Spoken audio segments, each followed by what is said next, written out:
दोस्तों आज हम क्लास 10 हिस्ट्री का सबसे महत्वपूर्ण और बोर्ड एग्जाम में बार बार पूछा जाने वाला अध्याय पढ़ने जा रहे हैं। औद्योगिकरण का युग।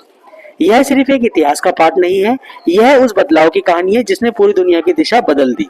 सोचिए, एक समय था जब लोग अपने घरों में हाथ से कपड़े बुनते थे, फिर अचानक मशीनें आई, भाप इंजन आया, बड़ी बड़ी फैक्ट्रियां बनी और समाज, अर्थव्यवस्था और राजनीति सब बदल गए।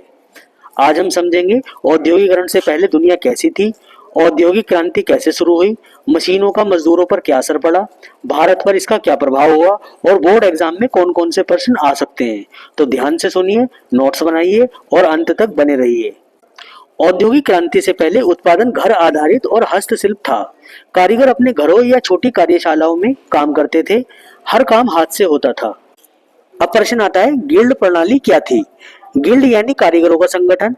यह संगठन तय करता था कौन उत्पादन करेगा, कितनी मात्रा में करेगा, किस गुणवत्ता का माल बनेगा और कीमत क्या होगी। इससे बाजार नियंत्रित रहता था और कारीगरों की सुरक्षा होती थी। Putting out system. Putting out system के अंतर्गत व्यापारी कच्चा माल देते थे, कारीगर घर पर सामान बनाते थे, फिर व्यापारी तैयार माल बाजार में बेचते थे। इसे डोमेस्टिक सिस्टम भी कहते हैं। यह प्रणाली बड़े पैमाने पर उत्पादन की पहली सीढ़ी थी। अब हम ये जानेंगे कि औद्योगिक क्रांति की शुरुआत कहाँ और कब हुई। औद्योगिक क्रांति सबसे पहले यूनाइटेड किंगडम में 18वीं सदी के अंत में शुरू हुई। इसके प्रमुख कारण क्या थे?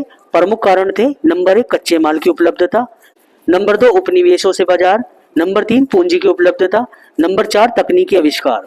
प्रमुख आविष्कार क्या थे? Spinning jenny, power loom, cotton gin, भाप इंजन। भाप इंजन में सुधार किया जेम्स वॉट ने। भाप इंजन ने उत्पादन की गति को कई गुना बढ़ा दी। मशीनों ने उत्पादन तो बढ़ाया, लेकिन मजदूरों की हालत खराब कर दी। मजदूरों से 14 से 15 घंटे काम लिया जाने लगा, कम वेतन दिया जाने लगा, बच्चों से भी मजदूरी कराई जाने लगी, असुरक्षित वातावरण पैदा हो गया। फैक्ट्री मालिक लाभ कमाते रहे और मजदूर संघर्ष करते रहे। अब सवाल आता है, क्या मशीनों ने बेरोजगारी बढ़ाई? शुरुआत में लोगों को डर था कि मशीनें नौकरियां खत्म कर देगी, लेकिन धीरे धीरे उत्पादन बढ़ने से नए रोजगार भी पैदा हुए। औद्योगिकरण से पहले की अगर भारत की बात की जाए तो भारत पहले से ही कपड़ा उत्पादन में आगे था। ढाका की मलमल पूरे विश्व में प्रसिद्ध थी। भारत पर यूनाइटेड किंगडम का शासन था। नीतियां ऐसी बनाई गई कि भारत से कच्चा माल जाए, इंग्लैंड में उत्पादन हो और तैयार माल भारत में बेचा जाए। इससे भारतीय कारीगरों को नुकसान हुआ। भारत में मिलों की स्थापना हुई। मुंबई में पहली कॉटन मिल 1854 में लगाई गई। कोलकाता में जूट मिल लगाई गई। धीरे धीरे भारतीय उद्योगपति आगे आए। इसमें प्रमुख उद्योगपति थे जमशेदजी टाटा और द्वारकानाथ टैगोर। औद्योगिकरण के कारण सामाजिक प्रभाव पैदा हुआ, जिसके कारण शहरों का विकास हुआ, परिवहन का विस्तार हुआ, अंतर्राष्ट्रीय व्यापार बढ़ा। लेकिन साथ साथ नुकसान ये हुआ कि श्रमिकों का शोषण किया जाने लगा, पर्यावरण प्रदूषित हो गया, सामाजिक असमानता बढ़ गई। औद्योगिकरण एक वरदान भी था और अभिशाप भी। बोर्ड परीक्षा में 2 से 3 अंक के प्रश्न आते हैं।